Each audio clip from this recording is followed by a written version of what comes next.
What is this? Some people think that the ego is not completely bad. I became confused and came up with a question. Is our ego completely bad, or is there a good and bad ego? Well, you see,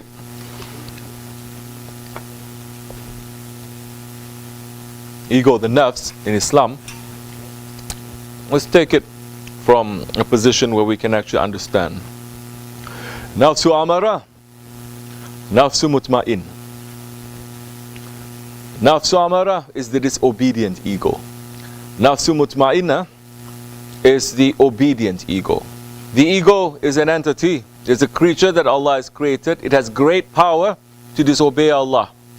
Its whole existence is in disobedience to Allah. Shaitan is not like the ego. That's why saints are saying the ego is 1,000 times more powerful than Shaitan, because Shaitan disobeyed Allah once. The ego, you and me, that we have, it disobeys Allah every time, at every turn. That's why when Allah has the ego is standing right in front of, understand, the ego is standing right in front of Allah. And Allah is saying, who are you, who am I and who are you? And our ego says, you are you and I am me. Are we understanding the power that the ego has to disobey, that Allah has given? So, that's why Islam is complete. Islam is not Buddhism. To say, well, we have to just annihilate everything.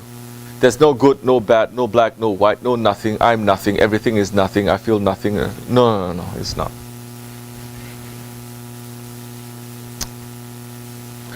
Now, the purpose is not annihilation of the ego. That's wrong too. Tasawwuf, in the big early part of that understanding in Western countries, it has been co-opted by these Orientalists and these academics, and they just use words here and there. People are reading it because they're interested, and wrong ideas are put into that. So it is not to destroy the ego. The whole purpose of tariqat, of Islam, is not to destroy the ego. It is to control the ego. The ego is like a racing car, a race car, a sports car. Very powerful engine. If you let it drive itself, it will destroy others and destroy itself and destroy you. But if you know how to drive it, then it has that power that so many other cars they don't have. The ego, it is also described as the burak. You know, that animal that Holy Prophet was riding to go up to the paradises? That is the ego. It has that power now. When you are sitting on the ego and you're controlling the ego can then, with that power that Allah has granted, to disobey Allah. But because now you're putting the reins on your ego, it has that power now to move as you want it to be. And with that, riding that ego, you will come close to Allah. So you want to come close to Allah? No, it's not so much of zikr and praying and this and that, no. It is controlling the ego. Once you can ride on that ego, you come near to Allah. So, good ego, bad ego. Ego, eat. Eat, eat. No, it is not. All these terms is all mixed up together. But it is the nafs. Nafsu amara, change it to nafsu mutma'in.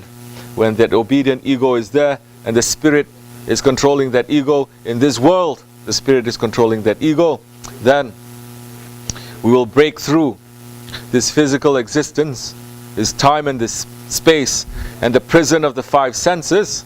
And when we are able to break through while we are here, then we can go farther after we are taken from this world, because it's a long journey, very, very, very long journey ahead of us to reach to our Lord.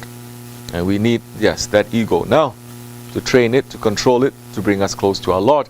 That is what Allah has put, that is what Allah has ordered us to do. That is what Holy Prophet ﷺ, he has ordered and he has left us with. That is what tariqat is. This is the inner teachings, the secret teachings, the esoteric teachings of tariqat of Islam. that Holy Prophet ﷺ is saying now, there is the Shariat, the do's and the don'ts. Now we are moving on into the tariqat, which is the work that you have to do inside. Our brother asked earlier, how do you know yourself? You know yourself first, you have to know your ego. Once you know your ego, you can control the ego. Then that time we may speak about other matters.